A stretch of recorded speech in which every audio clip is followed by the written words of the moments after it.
ready? It's the Roundtable with me, Robert Bannon.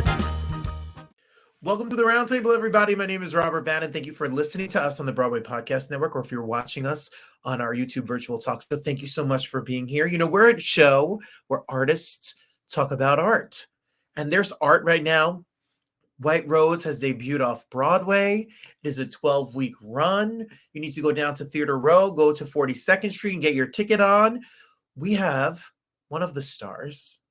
Mike Cefalo is here, and he is joining us at the round table.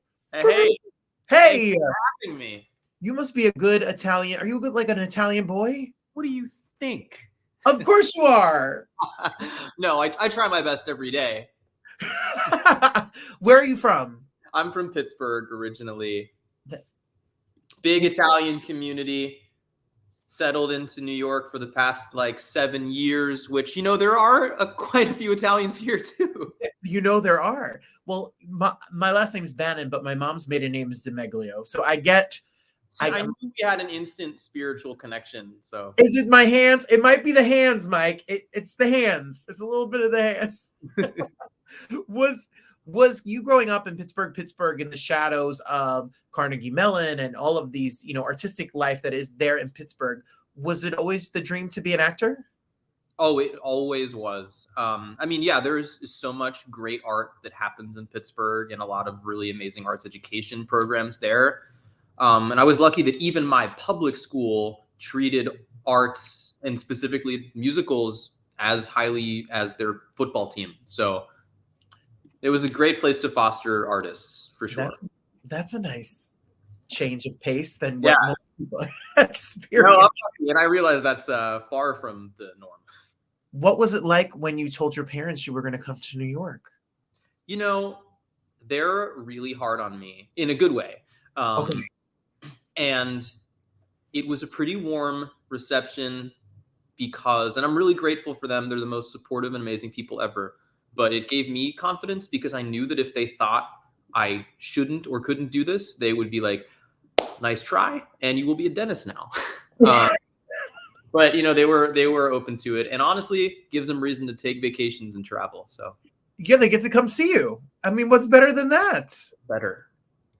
Well, when you look back at your lists of some of your work and the things that you've been doing, you made your Broadway debut. I did last year. With no slouches. I mean, the cast of and the crew of New York. I mean, there's pretty heavy hitters there. Yeah, no, it was an amazing year working with some amazing living legends of our community. No, it was a terrific experience. And that comes after years of doing, national tours and regional work. So what can you tell us a little bit? For a lot of musical theater students and acting students watch us. I teach musical theater, so they always are stalking the page. Oh, of course. What was the hierarchy? What was it like, the journey? Did you start in Pittsburgh and then did it come to New York? And did you booked a national tour, the bands visit and then regional work? You've done a bunch of regional work. How did it work for you? The journey to the go through it. So, funny enough, I never worked professionally in Pittsburgh. My whole time there, the first time I set foot on a professional Pittsburgh stage was when our national tour of the band's visit rolled through Pittsburgh in March of 2020. So I did 3 shows, and then stayed home for a year. As the world ended. But anyway, to actually answer your question, so I grew up doing theater, and then I pursued a bachelor in music at Baldwin Wallace University. And as soon as I graduated, I moved to New York City, and luckily began working regionally a lot. And you amass a really great network of, first of all, friends and new artists, and that's network building is the best. But it was really great to work with a lot of collaborators who I would go on to work with again in the future. And honestly, it's the best way to hone the craft too. And I feel like even now, when I go and do a regional gig somewhere, it's arguably the most artistic freedom you're given sometimes. I understand that for sure. And some of your regional credits, A Bronx Tale, which every good Italian boy needs to. Oh, it was a dream role from the moment it was created. The Little Mermaid, Next to Normal, Newsies. So you do a little bit of everything. They are musicals across the gamut. Yeah, for sure. Across the gamut. But then to do work in New York City, I know this country has such amazing tours, roadhouses, regional theater, everyone, wherever you're watching, support art and artistry. But as an artist, you want to come to New York. You want to be off Broadway. You want to then make it to Broadway. So what was it like when you got your first professional New York gig? Oh my God. Okay, so I think my first professional New York gig was the off-Broadway revival of Hollywood Ukraine. Okay. Which is a great show. One that nobody knows, but it was actually at Theater Row, which is where I'm back now doing White Rose. But anyway, to do a gig in New York, off Broadway, on whatever, it is the greatest feeling in the world to not have to sublet your apartment and to stay put and to just be here. So you mean you don't have to put the Facebook post and the Instagram story? Ghost Light Housing, thing of the past. Does anyone need a room for this month? Yeah, your vague bookings. Oh my God, I'm looking for a sublet through March of next year. Anybody? Well, and then everybody's like, oh my God, what did you book? That's right. Tell us. Well, if you're listening, you got to follow Mike. Follow Mike right now on Instagram. It's Mike CEF. It's at Mike CEF. If you're listening to us, and you can't see it, or click the link below us. So, yes, you do the off Broadway. You do the Broadway of it all. What can you tell us about White Rose?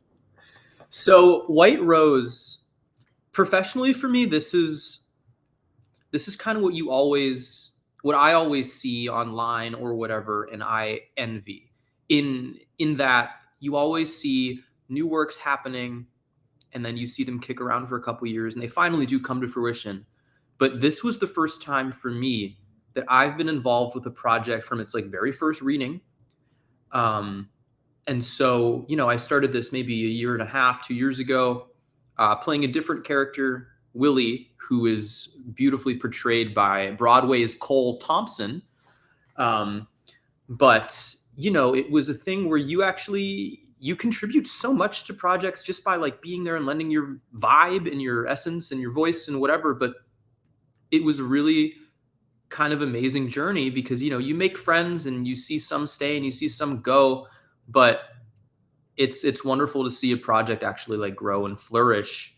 And then the ideas you have in your head, oh my God, what is this scene going to look like? How are they going to do this? It all actually happens in front of your eyes.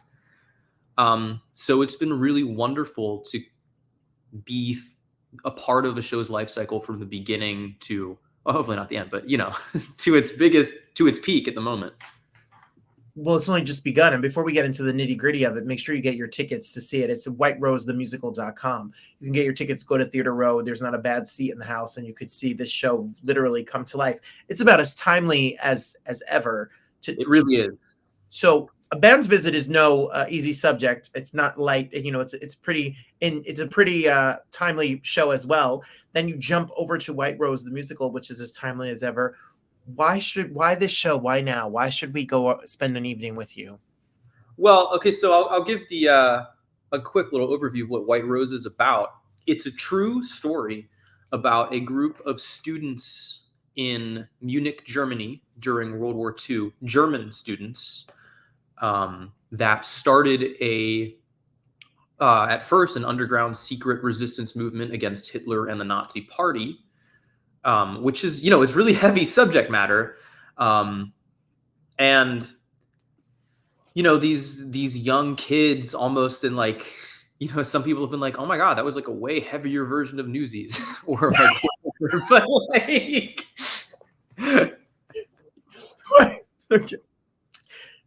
Yeah. And there is music and there is, so it is a story, the White Rose Resistance Group. I mean, it is a story I've never heard. Maybe I teach. It's a story that I really feel like a lot of people who aren't in Germany have heard. I've never heard of it until I did the reading.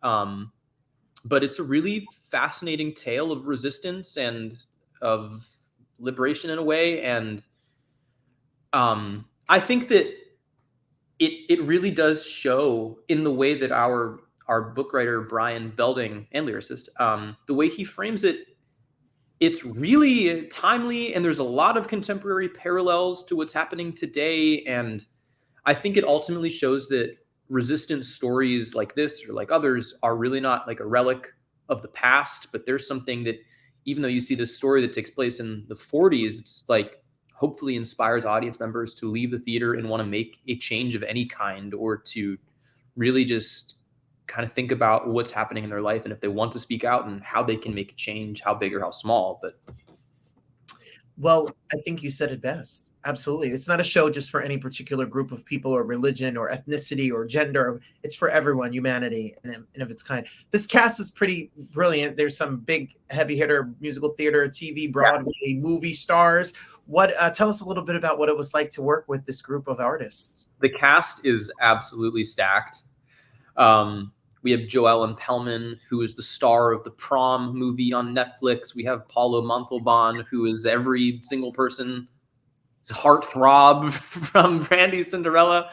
We have an Into the Woods Broadway reunion happening with Kennedy Kanagawa and Cole Thompson. Sam Gravitt from Wicked.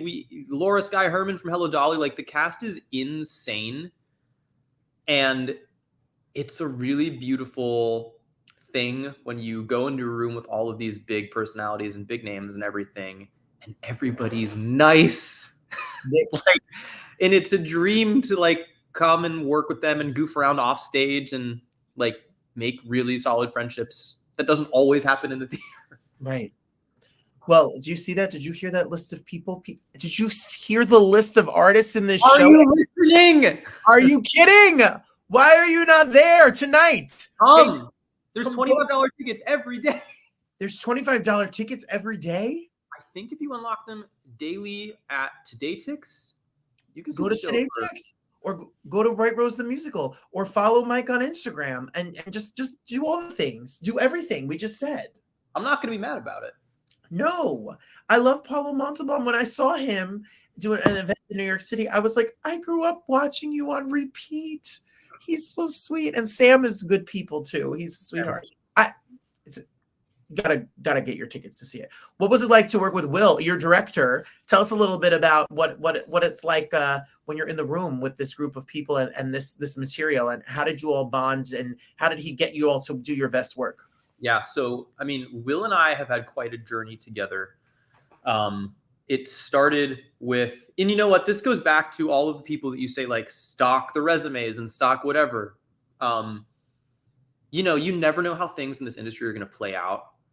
I auditioned for a new musical, maybe 2 years ago, 3 years ago, didn't get it. But Will was the director of it. And when we worked together in that audition session, he thought of me for a film he was directing, which is a beautiful short film called The Old Guitarist, based off of the Pablo Picasso painting. And it starred Dominic Chianese, who is very famous for playing Uncle Junior in The Sopranos. And for me, playing the young version of him was a dream come true as a little Italian boy. But anyway, and then so we worked together on this project, and then, a couple months later, he had me hop on for the first reading of The White Rose. And from there, his commitment to artistry and to championing every single person in the room has never gone unnoticed in every single rehearsal, every project I've worked with him on. It's really amazing to see. Any actor has an idea, it's like, boom, take it and run. And if it doesn't work, it doesn't work. But he gives kind of the ultimate freedom to actors to play and explore. And not only the actors, but the creative team, all designers. First of all, he has excellent taste in our set designer, and our sound and costumes are all absolutely stunning. But it was a real treat to watch him champion these people and really make their ideas work too. Yes. Yeah. I love it. He's so good. He's so talented. Best. And he found you. And I want to play, playing Dominic's little Dominic in a movie. God. What? But I know. You talk about something that's very important and prevalent, and that is you can go in an audition, you can go in to be seen for something else, and then the person remembers you. So you may not book that job in the moment, but you do a good job and the next job will pop along. Yep. It's all building. Mike, I'm sure your family is so proud of you. They probably just want to squeeze your cheeks. They are so proud. I know you. I get it. I get what's going on. I understand. No, it's a warm feeling. Yes, I'm sure. And you know what? It's also very fun because it's a family, and I'm sure you relate. But I'm an only child, but I don't think that there's ever been a thing I've done or anybody's done where only my parents have showed up. So it's like, you know that Theater 3 is going to be booked out with like 80 people all with the same last name showing up. Like, I did a regional production, summer start production of The Music Man in Sharon, Connecticut, and my family they rented a bus to come from New Jersey. Yeah, mine rented a van. Yeah, with sandwiches, and you had to have bagels for the way up. You had to have sandwiches for the way back. You had to have dessert. You had to, it's over the top and it's insane, but it's really sweet. Oh, it's the only thing I know. I don't want another. Yeah, that's it. Same. I get it. I get it. My mom is 100% Italian. My dad is Irish and Czech. So they're very different. It's a little more quiet. It's a little smaller. And then there's the loud. It's like my big Greek wedding, but Italian. Yeah. No, that's exactly how I describe my life as well. So. Mike, I get you. I want to celebrate Christmas Eve with you and your family. I'm coming over. You like the 7 dishes? Yes, of course. Great. We do about 13. See, that's why you're my kind of people. When they told me about you, I said, I know Mike. I get Mike. I get a good time with you. Delivered. Let's go, Mike. Does your family, like, I don't know, I'm not trying to be too personal, but like my grandmother, Vincenza DiMeglio, she's like, her license plate says V13. She counts, she prays 13 times a day. She spins 13 times a day because St. Anthony's feast day is on the 13th. Do you have like Last Supper painting? Is there a religious element to your family as well? I think that there was. Yes. Now we've all grown and become more. Yes. Yeah, I think we've all grown and I think departed a little bit. But I mean, through like my grandmother, when she was still alive, she didn't eat meat on Fridays still. And I was like, hey, like the church abolished that rule like 20 years ago. And she was like, doesn't matter. Mike, I told my grandmother very bluntly that there's a list of things that I have done that are not going to get me into heaven that come ahead of the fish on Friday. There is a whole other, I'm just saying, nothing bad, nothing that bad, but I'm just saying, come on now. Name names. I don't know. No, I can't. Protect the guilty. I'm excited. I have to come down. I really, I get busted on. My partner says to me all the time. He says to me, "You say you're going to see the show, and then you don't go see people's shows, and you have to stop saying that. You should be honest with the guests." But Mike, it's hard because I get to talk to amazing people, and there's only so many. I'm tired at 40 and old. I'm tired at 28. But this show is a show I need to come down and see. I need to come see White Rose the musical, and then I'll take you for a Zeppeli or Done. I can't wait. That's what's gonna happen. That's it. That's what's happening. WhiteRoseTheMusical.com is the show, and we have to follow you because there's going to be more Italian boys you have to play. There's going to be more tours. There's going to be more Broadway. There's going to be television. There's going to be more film. There's nothing I love more than manifesting, and so we're going to do this together. All of it, everything, and we're here for the ride. Now you're stuck with us, Mike. Good.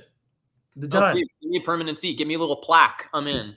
You're gonna have your own seat here. You can come on anytime and talk. We want to know every move. Well, see, I already have the brick wall background, so like mine's fake though, because man. I moved and I had a brick wall and then I moved and then it didn't feel right. And you needed the trademark. I see. It didn't feel right, but I'm just gonna sublet your place. But you know what? I'd like really strategically place this camera That's all the brick I got. I get it.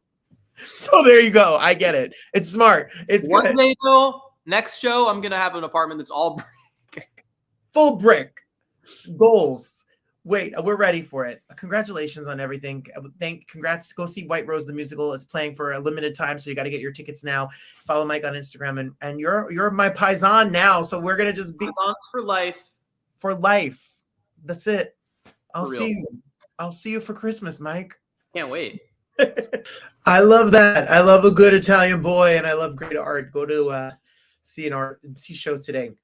Support art, support artists. If you like our show, go to robertbannon.com. Find out more about me or follow me at Robert M. Bannon on Instagram. My show is here every Thursday live on YouTube and every day on the Broadway Podcast Network. Listen to my friends on the Broadway Podcast Network too. They're so good. They're so much fun. We have a blast every single day. I'm grateful to be here. And I look forward to seeing you here next time. There's always more love than there is hate. There's always more good than there is evil. And the best is certainly always yet to come. Till next time, goodbye, everybody.